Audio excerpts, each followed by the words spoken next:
it's all about equivalence in terms of meaning and otherwise as well. Okay, and then in particular we talked about different techniques to determine referential meaning in last week's at the end of the class, like hierarchical structuring, comprehension analysis, and then semantic structure analysis. And now we move on. Okay, okay. Because I'm just letting in people to join the class. So it's a hero theme and others. Please be punctual, all of you. Uh, right. Okay. So today, as I said, that we move on from the point where we left in terms of Nida's model of translation.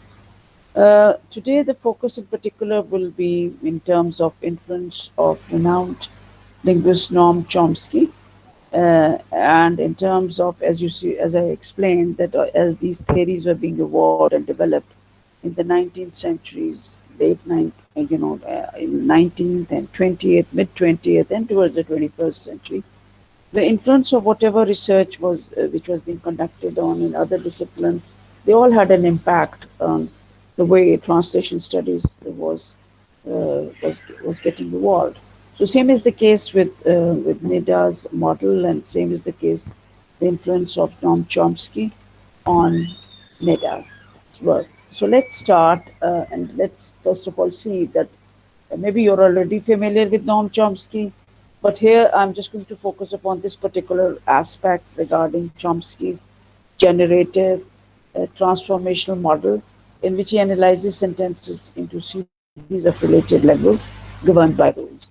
So the key features of this model, so in particular, Chomsky's this model of generative transformation had its impact upon Nida's model, whereas you know that Chomsky is known for other contributions as well in linguistics in terms of language acquisition device and all the in terms of universal grammar is that. But in particular, we are just going to study how this aspect of Chomsky's model had an impact on Nida's work. So, coming to Chomsky's generative transformational model, we say that Chomsky talks about this model and he divides it into three, should I say, features. The first one is the phrase structure rules, and where he says that the phrase structure rule, they always, according to Chomsky, they always are based upon an underlying deep structure. You are probably familiar with Chomsky's aspect of deep structure and the surface structure. And the deep structures is what he feels is that all languages, in particular, when sentences are constructed at the surface level, what we hear and what we read is there's always an underlying deep structure according to which those sentences are constructed in a grammatical manner, in a grammatically correct manner. So he says that these and phrases are of course, in a sentence it's a combination of two or three phrases. So the phrase structure rules, they generate the underlying structure, underlying deep structure of a sentence. That was main first key feature of Chomsky's model. Number two was that it is transformed by transformational rules relating one underlying structure to another. And then Chomsky believed that these transformational, with these the underlying deep structure, then it is transformed, or it can be changed, or it can be transformed again. Uh, Somebody wants to join again according to an underlying structure. For example, he gives the example of these sentences, that how you change from active to passive, how you change sentences from active to passive, and how it is to be. Ma'am It is, yes, ma'am okay. Sorry to interrupt ma'am आपकी आवाज़ थोड़ी सी वो के अंदर background में कुछ शां शां मतलब बोल आ रही है क्लियर नहीं, अच्छा ठहरे जरा एक सेकेंड. आवाज़ आपकी आ रही है मगर आपकी आवाज़ से कुछ शां शां शां की कंटिन्यूसली आवाज़ आ रही है What about now? Is it better? No ma'am is still the same Some background ma'am distortion है. distortion है. आवाज़ आवाज. आपकी क्लियर है मैम अच्छा चल मुझे एक background second. Ma'am, some students want to be let in. Please let them in Okay, the class. okay. I have already now you people are 20 number. I just let in three, four students. I will. The others were late comers. Okay, just Faiz Sadek has just joined. Is the and Yaqub Chandium. Is it okay now? You know, it times happens that one's voice quality is different these days every day. You know, because of this season of allergy and otherwise, maybe that could be the reason. या कोई और पीछे background आवाज आप कह रहे हो आ रही है या अब No, no, बेहतर no, है अब जी no, मैम, no, बैकग्राउंड में आवाज आ background में तो बेटा मैं I can't do anything. The place I'm sitting, it's the same where I hold all my online classes and I've been holding. So maybe I'll try to speak a bit louder. अगर आपको उससे clarity आ जाए या थोड़ी slow tone में बात करती हूँ. चले anyway you have to bear with it.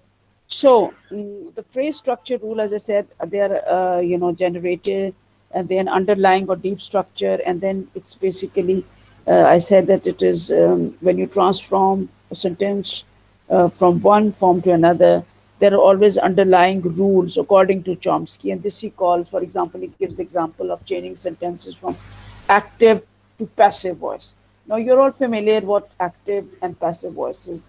Simple example is that when you change a sentence, you all must have studied when in your school that how to change active sentences into passive. And for example, she gave me a book, and if you change it into passage, passive voice, a book was given to me by her, and so on. So this simple transformation from active to passive, it's not as such simple in terms of what Chomsky says. It involves rules. There's underlying rules which kind of help to change the phrases from active voice to passive in terms of changing the position of the subject and object and verb in order to transform this sentence from one, to another, from active to passive, and so on. So this, according to Chomsky, is a key feature of of constructing a sentence at the structure, at in terms of the deep structure. Then he says that a final structure thus produced with itself is subject to phonological. And then a final subject which is produced later on, it's always subject to certain when you generate or produce a sentence at the surface structure, it's always involved apart from these things, the underlying structure. There are phonological rules, and there are morphemic works in terms of grammar and morpheme, how words are joined together. So there is so much to it, according to Chomsky, the way sentences are constructed or changed. So this particular aspect, or this aspect of the model, somebody wants to join, was basically what I should say. Uh, Nida in particular was inspired, and that affected Nida's model. So let's see what is it. Let me read in detail from the handout which exists in your Google in your Google Classroom. The notes which I've given, you should consult. It's the same handout number 3 which exists there. I'm just going to explain a little bit regarding the what Chomsky implied, a little bit of a description which is given here. The structure relations described in this model are held by Chomsky to be a universal feature of human language. And according to Chomsky, whatever these features are, these are particular, or these exist in basically all. These are the features which exist in all human languages, whatever language it is, English or German or French or Urdu or Hindi. But this is common to all languages, that this particular deep structure and the surface structure, and in terms of the underlying rules for transforming phrases, for constructing this or changing sentences from active to passive, and so on. So the most basic of such structures are, according to Chomsky, says the most basic of these structures or these sentences, he called them as the kernel sentences. Kernel, Kernel, the kernel, the basic sentence. The most basic of this sentence, which according to Chomsky is called a kernel sentence, Kernel, And this sort of a sentence, he says, he classifies, says, and these are basically examples of simple, active, declarative sentences. And he says that these are, as I said, these are, according to Chomsky, they are part of the universal features of the human language, and the most basic of such structures are kernel sentences. Maybe now you can see it on you can see on the I'm sharing the screen with you kernel sentences, which are simple, active, declarative sentences that require. And he says that these simple sentences are examples of simple sentences we have in English language, in which we have the word order, subject followed by verb followed by object, SVO. These are simple, active, declarative sentences that require minimum of transformation. So this model was the kind of the basic model which Nida incorporates the key features of Chomsky's this model into his own theory of translation. And to Nida, these provide the translator with a technique for decoding the source text and a procedure for encoding the target text. He says that this particular model, which I've just explained, he says, Nida, according to Nida, this was important in terms of, and Nida found that the key features of this all of this Chomsky's model would be, he kind of applies them into his own theory of translation. And according to him, he says that this model also provides the translator with a technique, that means how to decode the ST, that is this, source text, and a procedure for encoding and how to encode it and to put it into the target text. Thus, the surface structure of source text is analyzed into the basic elements of the Greek structure, and these are transferred in the translation process and then restructured semantically and stylistically into the surface structure of the text. So, according to this, he feels is that this the surface structure is. Just give me a moment. Uh,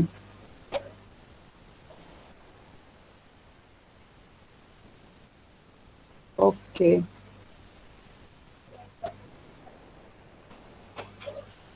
Okay, some students want to join. Okay, some have just attended my phone. Students are late and then they come late, and when the lecture already begins, and then some have the, I know Nandara says internet is slow. I understand you have some issues there, but who else wants to join? I'm just attending, so okay, fine. I've admitted you right now. Anybody else? I think Kenza have let in everybody in who wanted to join. And so I understand that some people have issues with it, they cannot connect with it. But you see, what I have to do, class. I'm sorry, I have to carry on with that. If you have any message or anything, you can just write it down as well. ये साथ आप message लिख सकते हैं, and I will have it. I can see that which people are issues, but see on my end, since there is no connectivity issue, so I have to continue with that. And another thing is, perhaps you're aware that tomorrow, 25th, is though it's a public holiday, but still we have been asked to conduct online classes as usual, unless if there is a connectivity issue. Otherwise, it's in any case, it's for us, it's we don't go to university anymore like you and us. So it's a closed holiday there, but in terms of online classes, they are on only in case if there is any connectivity issue. So we'll see. I'll see for myself. I have just one class tomorrow, and that is what, not with your section, it's with section C. I will see whether it will be feasible or not. Okay, so let's carry on with at least today's class. And those of you who have issues, I do understand that all these lectures are recorded for your benefit. They are there. I'll upload them in the Google Classroom on the LMS. So you needn't worry about it. That, and I wish all of you have, don't have issues as such, and you attend the class in the live session. Okay, let me carry on with that. Anyway, let's move on. Thus, the surface structure of the source text is analyzed into the basic element of the deep structure, and then these are transferred in the translation process, and then they are restructured, as I said, as into the source language, and semantically means in terms of making correct word order and meanings as well, and stylistically means the choice of appropriate words in the surface structure. So when translation takes place, this is what as we move on to Nida's, this process actually takes place in your mind. When Chomsky talks about the deep structure and the surface structure, this is what it, and he says that these are the principles which are common to all, universal features of all languages in the world. He's right. This is what how languages are constructed.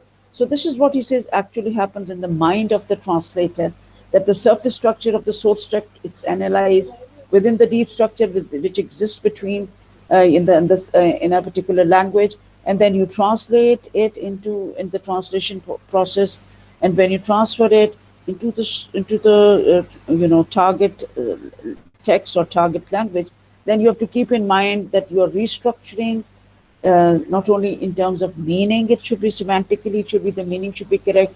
Stylistically, that means the choice of language should also be appropriate, and the style as well, according to the structure of the text from which it was copied, okay, from which it was translated. So let me read a bit from here, and then we move on.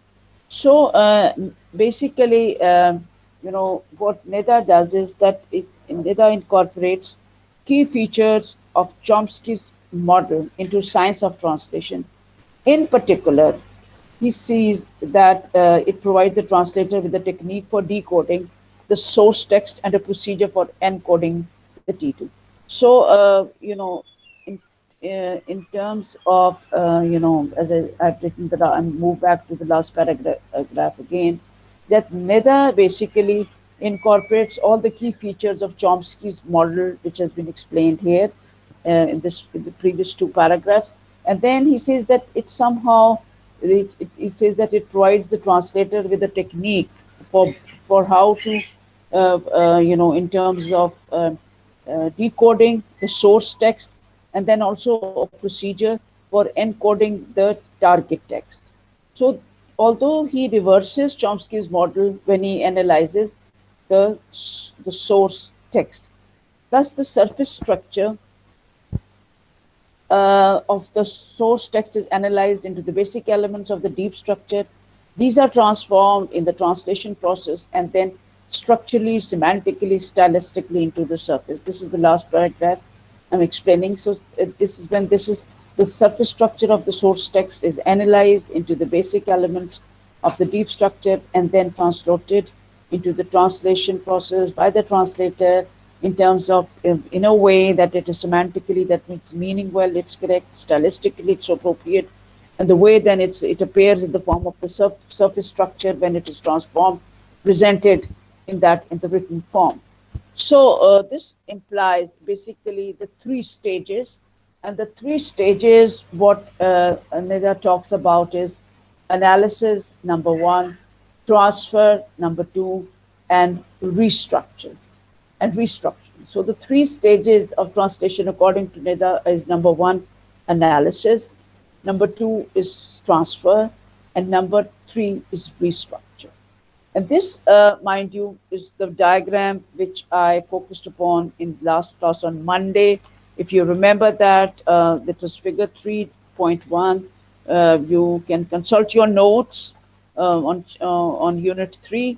This is the figure is there, and I've already explained to you in the class day before yesterday. I'll just quickly explain again that this three stages. The first stage was in terms of from source, say that means the source text or the source language. Then it leads to analysis of that sentence and whatever you analyze the source language. What does it imply? Then in the second stage, you move to transfer. When it is transferred, the process of transfer begins after analysis the language of the source text. You indulge into the process of transferring it, and then you move on to the third stage in terms of as a translator. you restructure whatever is the content of the source text. You restructure it and present it into the receptor's language. And what is the receptor's language? Receptor's language is the target language, which it has to be translated or presented or into the target text. So this model, mind you, I have explained to you already in the last class. You can revise it when you go home in last week's notes. Now let's move on and see what, according to Nida is a kernel sentence, which he got the idea or which he was inspired. The inspiration was from Chomsky's model. But let's see what this term kernel has its significance in particular for Chomsky and also for Nida. So kernel is a key term in this model, just as kernel sentences were the basic structures of Chomsky's model. So kernel word in simple words, it would be a basic sentence. Okay. So just as a kernel sentence, they were the basic structures of Chomsky's model. So for Nida as well, kernels are the basic structural elements out of all languages which they build and elaborate surface structures. So all languages, according to Chomsky and according to Nida, they comprise of different kernel sentences, and these kernel or the basic sentences, are the formulate the basic structural elements of a language, and then it's later elaborated into different surface structures. The repetition, the usage of the simple kernel sentences kind of generate innumerable surface structures. I hope it's clear to you that the kernel sentences, the basic sentences are there, which are basic to all languages. They exist. But once a language learner or a translator knows what those kernel sentences are, then they can be transformed, they can be changed, into different elaborate surface structures the way it is required according to a given translation job. So Nida and Tabor, they claim that all languages have between 6 and a dozen kernel sentences. So this is what Nida also claims, that all languages, whatever somebody wants to join, so they have between 6 and a dozen, and maybe 6 or few more basic kernel structures are there, and then these kernels are the level at which the message is transformed. So these, as I said, the basic kernel or basic sentences which exist in languages, they are not innumerable. These basic or kernel sentences, you can say there's just a few in number. Some languages might have just 6, others might have a dozen or so. But mind you, all these sentences, these basic sentences, are the basis of innumerable sentences which are constructed at the surface in terms of the surface structure. So Nida and Tabor agree with this, and then they claim that kernels are the level at which the message is transferred into the receptor. And this is with kernel at this level, the message is transferred. It is transferred into the receptor language. Receptor language is obviously the target language or the target text. So they are transferred into the receptor language, target language, and before that they are transformed into the surface structure. So as the kernel sentences, the basic sentences of the language, they are transferred into the receptor, into the target language in which it has to be translated, and then the actual forms come up before into in the shape of the surface structure. So few, maybe 6 or a dozen or so, kernel sentences are are the basis, on the basis of which you can construct innumerable surface structures in a language. And all languages, more or less, they follow the same pattern. Now let's move on and see that in terms of Nida and Tabor, what else do they have to say? So Nida and Tabor claim that all languages have between 6 and a dozen kernel structures, and they agree far or more on the level of kernels than on the level of more elaborate structures. So kernels are the level at which the message is transformed into the receptor language before being somebody before being transformed into surface. So as I said, the kernels are at the level at which the message is transformed into the receptor language and before being transformed into the surface language, and then it moves on. So the surface, when it is transformed into surface structure as well, this again follows the three stages: the literal sense, the minimal transfer, and literary transfer. This again, I'm not going to show you that again, but the one which I referred to last, on day before Monday, on Monday's class. Remember that example on box number 3.1, a translation from Bible, the way it was conducted. It, in that particular example, you had the first through stage one and stage two, they were examples of literal transfer, or in terms of translation, with little bit of minimal transfer, and then eventually moved on to a kind of a literary transfer when we found out that whatever the way translation was conducted, it was into more contemporary times.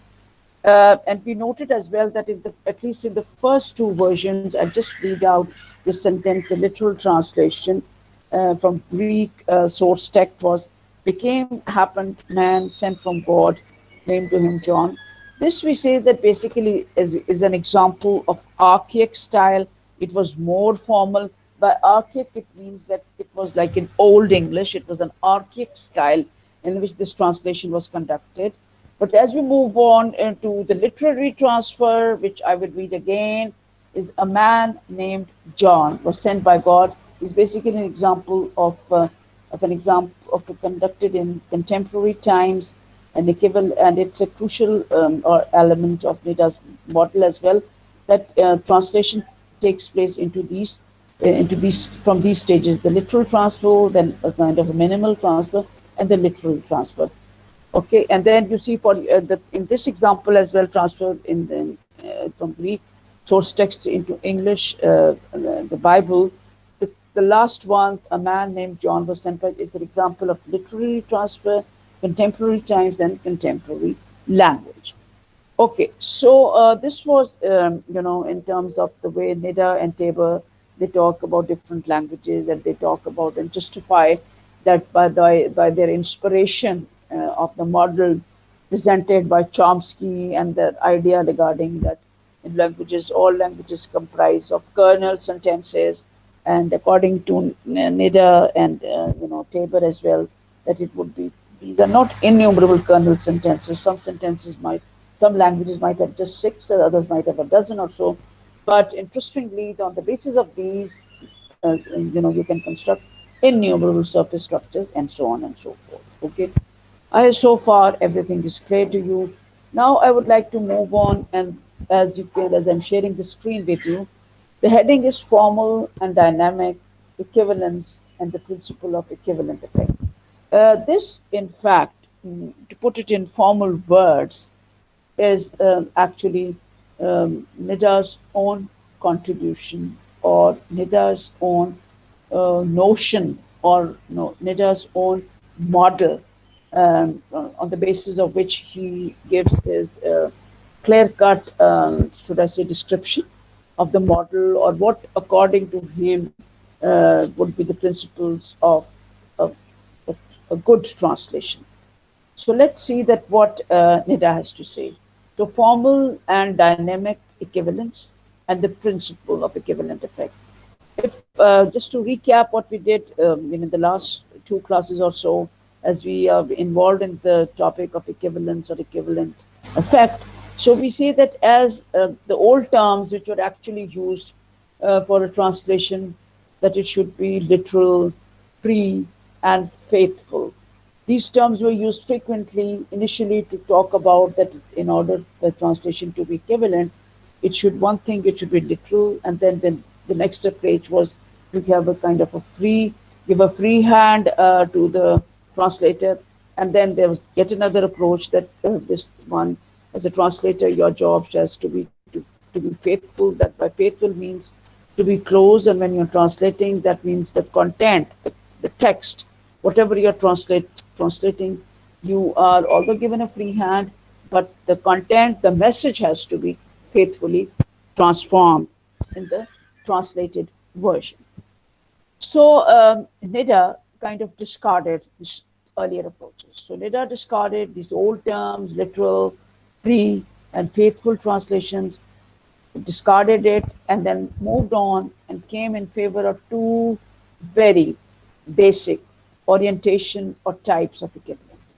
So, so according to Nida, discarding these old terms for translation, which were initially used in terms of for having equivalent translation, literal and free and faithful, and Nida rejects them and moves on and talks about two very basic orientation approaches or types of equivalence. So these two approaches, he gives them or he names this number one as the formal equivalence, and then second, he names it as the dynamic equivalence. So these were the two basic types of orientation or types of equivalence which, according to Nida, were most pertinent. And let's see that what did he imply by these. So we are going to have a look on these two one by one. So let's see what was formal equivalence according to Nida. The formal equivalence, this focuses attention on the message itself in both form and content. So according to Nida, he says that the formal equivalence, the word formal, as you know, it always talks about something when something is done in a formal manner, that means you tend to follow rules and regulations. So he says that this focuses attention exactly on the message which has to be translated, and then in both in its form and content. Now, what is the form? Content obviously is the message, and form is the style in which way it is given. It has to be in the correct form, it has to be given. And then obviously the content, the message, based on the text, if it's a text or a short story, that has to be transferred or transformed into an appropriate manner. And the form has to be appropriate as well. Okay? So formal equivalence is keenly oriented towards the source text structure, which exerts strong influence in determining accuracy and correctness. So the word form implies the structure, grammar, the structure of a language. So as I said, that according to Nida, a formal equivalence would be when a translator embarks upon a job of translating, should have a focus, should follow this model, a formal equivalence, by focusing in a clear-cut manner on the message of the text which has to be translated, and then it should also focus on form. By form means that the grammar, the structure of the language, it also has to be appropriate. That anything when you are talking in terms of translating, it's not that you are faithful to the content message, like, and it's the way you put it up, it's in incorrect structure, incorrect grammar. So if it's given in this form, obviously it wouldn't make any head or tail, or it wouldn't be very clear cut what you're trying to say. So both of them are equally important. The form of the translated version, or the target text when you're transforming it, and also the content. The message be clear hona chahiye, and language should also be clear, and structure should be clear, and grammar should be clear, and appropriate vocabulary should be said, and the style of the content, or okay, if it's a literary text, then the style is equally important. So all these are basic features of formal equivalence, which a translator should keep in mind, should abide by, should keep in mind, and should focus upon these things. Okay, so I hope this is clear to you. Let's see what I'm going to explain a little bit, and then I'm going to move to the second category, the dynamic equivalence. So formal equivalence is thus keenly oriented towards the source text structures, which exert strong influence in determining accuracy and correctness. So that means, as a translator, your job is to be that you should be thoroughly, aware or knowledgeable regarding the source language structure, source text structure, or source language structures, and and same is the case with the target text or target language. So the structure, because structure is what the whole language is based upon. So this exerts strong influence in determining accuracy. That accuracy, what you're translating, it should be grammatically correct. There should be correctness of language, and most typical of this kind of translations are the, we say, the gloss translations, which the close approximation to source text, often with scholarly footnotes along. And even in an academic field, such a translation is conducted in terms of a formal equivalence. Then sometimes footnotes are given in scholarly translations to kind of to make sure, to ensure that the translation is apt and up to the mark, and is appropriate in terms of the in terms of not only the source structure and the target structure, but in terms of the this keeping, if it's a scholarly piece of piece of translation, you have to keep, and it's a literary translation, all these scholarly points or aspects have to be kept in mind by the translator. And if required, apart from the accuracy and correctness of the language, they should also follow this. They should include the scholarly footnotes as well, where they feel these are required for making the concept or making the translation clear to the target audience or to the target readers, and so on. So often with the scholarly footnotes along the students, since this type of translation will often be used in an academic environment, as I just said, to gain close access to the language and customs of the source culture. So this is something important. Why I talked about footnotes is that when you're translating from the source text to the target text, it's not only the language and the content. Mind you, you have to keep in mind that you're moving this text as a translator to another, so another target culture, another target language. Somebody wants to join. That it, in terms of, it has to be appropriate. It should be accessible, and as a the one, whoever is reading that source text shouldn't have an issue in understanding what it's all about. Okay, and Ijaz, Shaheen, you're joining so late. It's almost like 45 minutes late. Okay, so this was the first category of formal equivalence. Now let's see that what did Nida implied by the second category. And second category, according to Nida, is titled the dynamic equivalence. Dynamic equivalence is based on what Nida calls the principle of equivalent effect. So the second, I should say, the feature or the second type of equivalence which Nida focuses upon is the dynamic equivalence.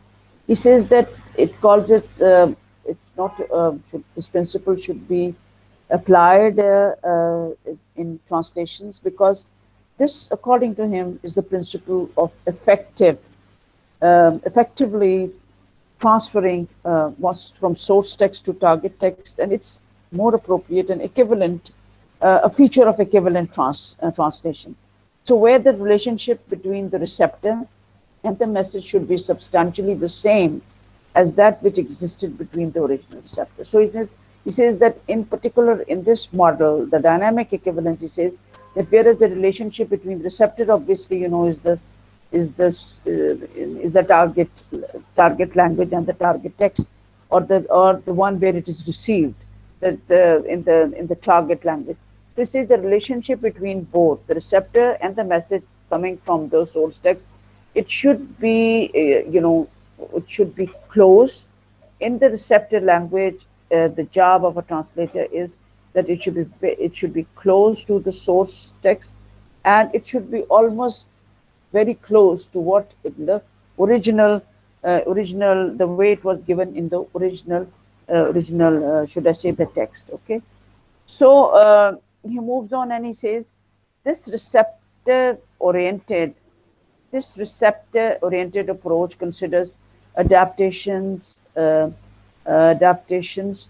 So this receptor-oriented approach considers adaptations of grammar, of lexicon, and a cultural reference to be essential in order to achieve nature. So this is a very important feature. Let me explain to you. It's not in the dynamic equivalence, whatever the brief notes I'm sharing you on the screen, but these are given in your notes. But basically, the whole purpose, the rationale for having dynamic equivalence was it that according to Nida, he says the message, underlying message, the message which has to be transferred or translated, it has to be tailored according to the receptor's linguistic needs and cultural expectations and aims at complete naturalness of expression. So according to Nida, whatever message which has to be translated, it has to be when the job of a translator becomes to tailor. That means anything which can be tailored means that it can be modified to the extent that you have to keep in mind that what are the receptors' linguistic needs and probably the linguistic knowledge as well of the receptors. Receptor means the target audience, the target language. So whatever the way this message has to be tailored and slightly modified to the receptor's linguistic needs, and another thing, the cultural expectations. Because as I pointed out earlier, that the culture is something very, very important for somebody who is translating, because this becomes a key issue in terms of explaining exactly each, when you conduct a translation, the cultures are different of the source language and the target language, or the source text or the target text. So this aspect is when, as a translator, you are indulging in this translation, you have to see that you somehow convey this. Your translation should aim at a very natural expression. By natural expression, it means something very close to the way you would express in a natural manner. It should not be a very, I should say, an affected style in which you have an style in which something looks so artificial. At it shouldn't be that. In fact, the focus should be on that. It should be a natural equivalent translation. The way it is said in the source language to be transferred into the target language in a very, very natural manner, in a very, very natural, and it should be very close, natural model the way it is translated. You shouldn't get this feeling of any artificiality, any aspect of this, that the language which is used in the translated version, usko itna stylistically you have modified it so much that you see that it's not very close to what the actual source text was. So this is the job of the translator, to do it in a very natural manner. Try to search, try to find a natural equivalent to the source language message, conveyed in the same tone, in a natural manner. Okay. So for this, he says the receptor-oriented approach considers adaptation of grammar, of lexicon, of cultural difference to be essential in order to achieve. Okay. So how could this be achieved by the translator? For this, the translator could be given this license. By license means the latitude, the freedom to consider even slightly adaptation of the grammar, a little bit of the lexicon. Lexicon means the vocabulary, can adapt the grammar, can adapt the vocabulary, lexicon, and also the cultural references in an essential to achieve in order to cultural references which imply they can be also slightly, I should say, adapted. Grammar can be adapted, and lexicon can be adapted to achieve the desired naturalness in the translated version. As I said, that it is when it's translated from source text into the target text, the effect should be, the end product of translation should be that it's like a very close natural equivalent to the source language message, which is put in the form of this translation. And for this, the role of translator is very important, as I said, in order to give adaptations of grammar, lexicon, cultural references, and all that.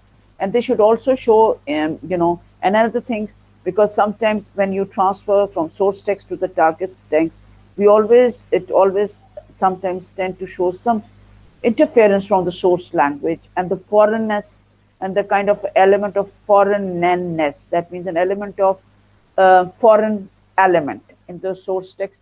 you try to modify it, because when you're putting this or doing, embarking this job as a translator, keep in mind that you're translating it in a target text. The source text language is different than the target language. So this element of difference in culture, or the element of by foreignness, means naturally two languages are different for that, and they are like foreigners, or they are like in terms of strangers, I should say, different from each other.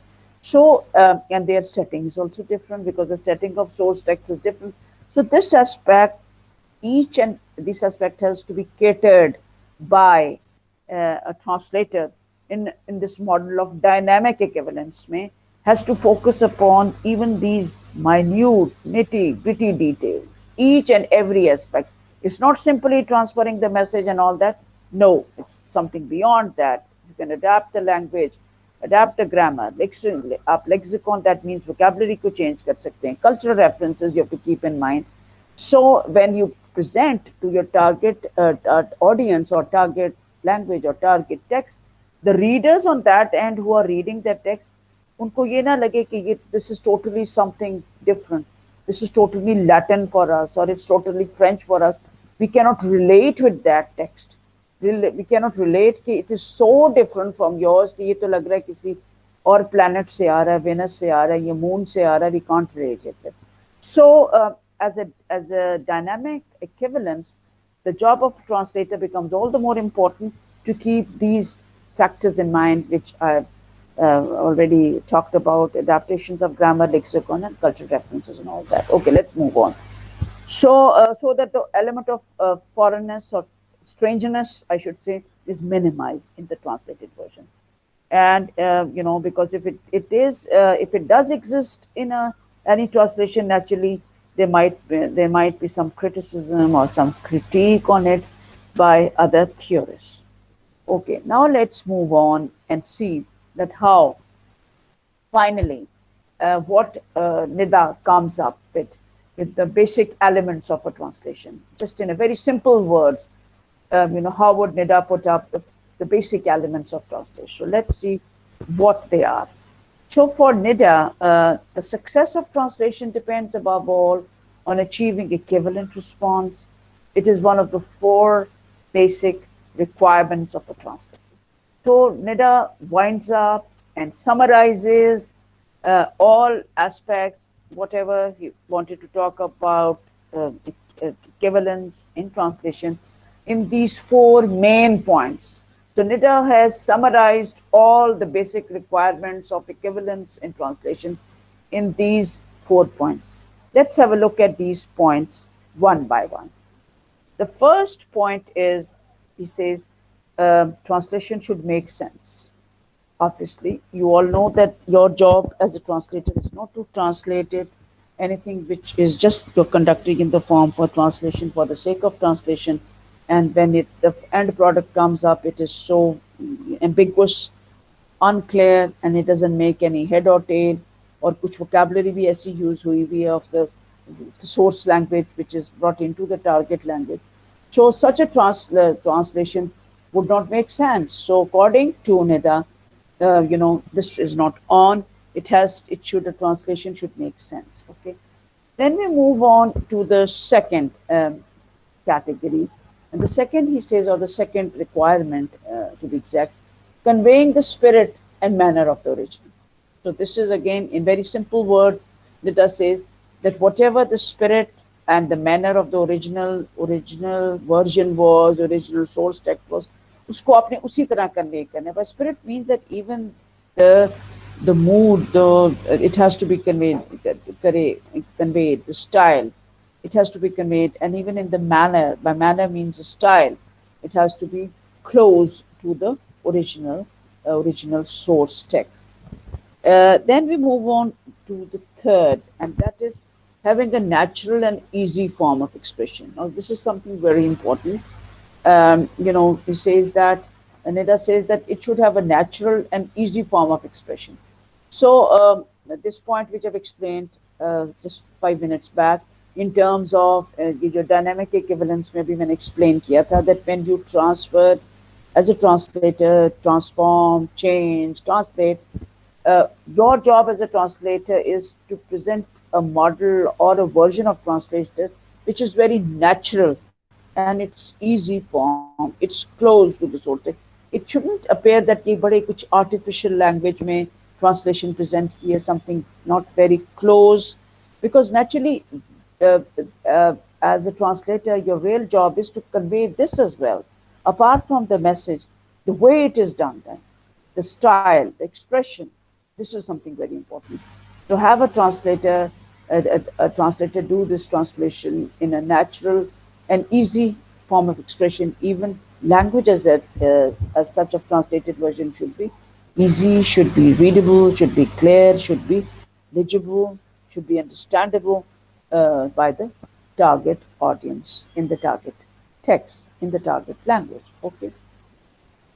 So then we move on to the fourth and the last requirement of a translation, of a correct translation, according to Nida, and that is producing a similar response. Now, this point, response means is this is more towards the reader-oriented approach. That means that who would be obviously your target audience who would be reading? The ones for whom this translation is conducted, for whom this translation is done, the people who read that, or for whom this translation is conducted in the target language, in the form of the target text. So you have to keep in mind as a translator that whatever you are producing, whatever you're translating in the target language, it will produce a similar response or approach the way it was in the actual source text. Uski response, it means that your translation should be in such a natural manner, in a natural tone, that the response in the target language by the target readers should be almost very close. It should evoke a similar response by those readers as well. Okay, shouldn't get this feeling that this is something we can't relate with this translation. ये तो कोई alien culture present कर लें. It's totally different. This is all something Latin to us. We can't understand. और आपका interest उसमें ना रहे translation. So the job of a translator is very important in terms of fulfilling, following all these four basic requirements. So let me quickly recap all these 4 points. For Nida, the following are the basic requirements. Number one is the translated version should make sense, that it should be the sensible, correct language. Your job is not to translate something in a, should I say, grammatically incorrect form or a nonsensical translation is not on. It has to make sense to the target audience. Number two is conveying the spirit and manner of the original. This spirit and manner I've just explained I've dealt in much detail regarding the naturalness of the actual language, and the expression has to be very closely copied by the translator and conveyed in the target text and in the target language. So this should be like a requirement, a very important requirement, conveying it in this way. And last is, and when if your translation version is very natural, close, and it's the way it is to the source text, naturally it's going to evoke a similar response the way it did this text did in the source language. Source text में जो इसकी response था, this literary piece of writing, it will evoke a similar response in the target language as well, and the target text as well. Okay, so with this, we have noted these points, and interestingly, you'll see that these points, in terms of the basic requirements of Nida, they somehow note some similarity with the earlier models, in particular with Tytler's principles of translation. We have already studied earlier in terms of 18th century media, which Tytler talked about. So in a way, as translation theory moves on, it's moving on, it's changing, it's moving on, from the late 20th century and onwards, things are improving, and things are obviously, with each linguist, each theorist is coming up, adding some finesse to the actual. They're moving on, they're producing, and they're coming up with something new or something different than what it was given. But the rationale or the aim of all these theorists is to make the product as close to the source text, and then it should be an easy and a natural expression, and the way it should be, keeping apart the difference in culture and other, then again it should produce a similar response in the target audience. Okay, so class, with this we have come to the end of today's class, and right, so now it's let me ask you something before I move on regarding the assignment. There were some queries, some questions on your part. This is, the topic as such was given in terms of you can refer to the class notes, but I told you clear cut that if you want to do a little bit of research, you want to add something on your own from the internet, from anything, from you can do it. But this is, since this is not a major आपकी ये project नहीं है, this is just an assignment and kind of limited, minimum 3 pages. It can go to 4 pages, but don't make it a full-fledged project. This is just your first assignment, and the rationale for giving such assignment is, one thing is that this is how you read, understand whatever you have, and you become familiar with the new subject which you have just started in this semester, and then you should be able to write it. And then when the same time of topics are, when they are revised with the class, it helps them from other aspect in terms of examination perspective as well. They know how to answer the questions, how to write. So this is the overall, the aim of giving this topic was in terms of revising your actual notes. Your notes, that means these multimedia slides में जो आपका है, plus the notes which I've given, and plus of course you can on your own do a little bit of research, but don't make it too lengthy an assignment. Minimum 3 pages, it come to 4 or 5. That's all. Okay. So now, class, I think last few minutes are left. Now it's open to questions, and one by one you can ask me questions. Yes. Okay. Ma'am, I have a question. Okay. Okay. Yes. Ma'am, let's suppose we are translating from English to Urdu. Then how we would do it while following the Nida's model of translating Nida's model. It does model how you're going to actually, you see, more or less whatever these theorists are saying so far, it is a slightly different. ये जो last में इसने dynamic equivalence में ज़्यादा कुछ ऐसी बातें he has talked about, which are explained in detail. Naturalness expression है, converted in that, and it should be grammatically correct as well, because these are important. Say when you are translating, you always keep in mind that when it has grammatically correct structure होने चाहिए, culturally as well. Try to make it appropriate, and the lexicon and that means the vocabulary which are using has to be equivalent. But as I remember in the last class we talked about it, it does happen that in certain languages you cannot find 100% equivalent, especially when you're translating idioms or proverbs, that you cannot find. Even if you do try to translate, they would not have the same connotations. वो meanings नहीं उसके हो सकते. That does happen because two languages are not only two language systems, they are an expression, an embodiment of the whole world, an embodiment of the culture, embodiment of the society from where it's a product, okay? But when we do it with Urdu and English, it's not an issue because these are the two languages we are using frequently here, and day in and day out, this is what we are doing. I think each and every child now has this habit of using languages. It's not only sometimes we used to use them as two separate codes. Of the code mixing or code switching का this is what I'm doing now at the moment, speaking in English and then moving on to Urdu. So code mixing, code switching is something very is being used in that context as well.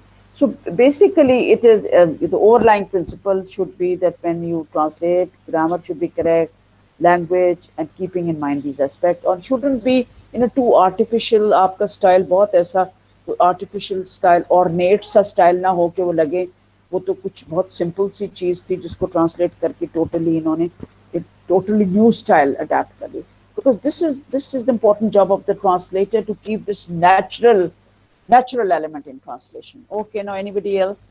Ma'am, one last question. Okay, yes. Ma'am, how convenient is the Nida's model and how different it is from the conventional models which has been given by different critics?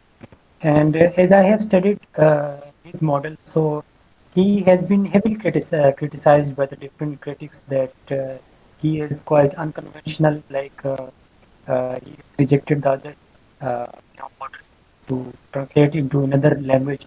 So how convenient it is in terms of how convenient it is जो कि दूसरे models हैं उसको इसने reject किया है. सो इसका model कितना एक कन्वीनियंट है दूसरे मॉडल के अगर हम उसको कंपेयर करें तो. Okay, you see, like this is totally, in terms of uh, each theorist comes up with a slightly different, एक आध element उनका difference होता है. But the bottom line, as far as I feel, it's they have changed the terminology. उनकी terms different होगी. यहाँ इन्होंने natural expression की वर्ड यूज कर लिया. पहले कुछ और टर्म्स यूज हो रही थी, element of, remember, literal, free, faithful, ये टर्म्स ज्यादा पर्टिनेंट थी. These were more commonly used. But then Nida came up and kind of rejected. Now, yes, if new theorists come up, naturally they want to prove that what they're saying, this is something different, this is something unique. But we, as you and I, as we look from this and a kind of an overview of what is in our time, we are just having an overview. Your job is to have an overview of what it was happening, what the way this translation theory was taking its shape, how it was being developed, how it was evolved. You understand? You and I, you are probably, at this stage not in a position to become critics as such. This is just for you an orientation to see the theory. How is different, say, how Nida is different that उसको आप compare कर लें, जैसे उसने खुद reject कर दी old terms को, came up and probably his own contribution is in terms of these two features, formal equivalence or dynamic equivalence. If you explain these, and if you say, if you're asked a question, how is Nida different, say, than the previous one, or previous ka agar kuch example deke, and then you say, this is what Nida was saying, or you explain these two versions, these two aspects, in your own words, what formal equivalence was to Nida and what was dynamic equivalence. Or end pe ye jo 4 points isne kahe. But then we also, as I just explained, that this 4 points again, we say that these are not something very out of the should something nowhere we should say kitni totally different. This is what most of the early translators have been already saying. No, did you read any translator saying कि translation ऐसी होनी चाहिए जिसकी shouldn't make sense? We all know it's common sense. It should make sense. It should convey the spirit. As I said, it's just a jargon. It's just a terminology, and maybe few elements, few points each translator or each new linguist adds on that. And then as research was being conducted in other fields in terms of linguistics, it always has an impact on what's happening. उससे related आ जाते हैं. And translation does improve as well. And then obviously we don't have now time to look at the sample texts. जैसे एक मैंने आपको Bible का पढ़ा था. Maybe in one of the few later classes we'll have another session where we can discuss and see how other types of translations are also conducted in contemporary times. Okay, fine. From the source text to the target text. Okay, class.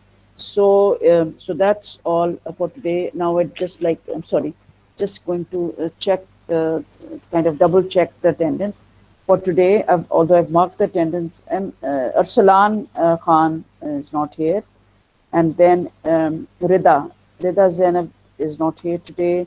Ibadullah is not here, and I think the rest of all you are here. That's all. Okay, fine. So class, that's all. So inshallah see you. Ma'am आपके इस week की दोनों ma'am classes. Ma'am जी assignment type T है ना? हाँ, अच्छा किया पूछ लिया आपको. ये मैंने आपको क्लियर कट कहा था कि it has to be typed and you have to send me on my email.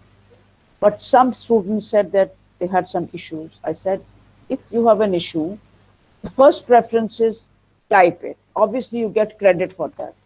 अगर आप हैंड रिटन देते हैं, एक्सेप्ट तो मैं कर लूंगी, but obviously if you want to get full credit for an assignment, it's better to get it type. But if handwritten, if there is a serious issue, चले handwritten करें, but उसको आप scan करके send it on my email. Is this clear now? It has to be okay. चलिए, अब कोई और ambiguity तो नहीं रह गई. अब आपको वर्ड लेंथ तो नहीं, कहीं मैंने पेजेस में कहा था minimum of 3 pages, could be more than 3 pages. You have to consult obviously the class notes and the lectures and others and you are given a freedom to check in the net if you want something different. उसको आप कर सकते हैं, but don't make it like a project. This is not a project. This is an assignment. Okay. So okay, mind you the deadline which is okay. That's all. Tariq sir wants to say something. Ma'am, actually, at the first my mic was disconnected, ma'am. Have you taken my attendance? आपकी ठहरे, आपकी तो लगी हुई है। अ, किस जगह? हाँ, आपकी लगी हुई है। तारीख, you are present. I marked you present. Okay, Thank you, ma'am. fine. चलिए, okay then class, take care and thank you so much all Goodbye, of you. ma'am. Goodbye. Allah Hafiz. Okay, take care. Okay. Allah Hafiz, ma'am.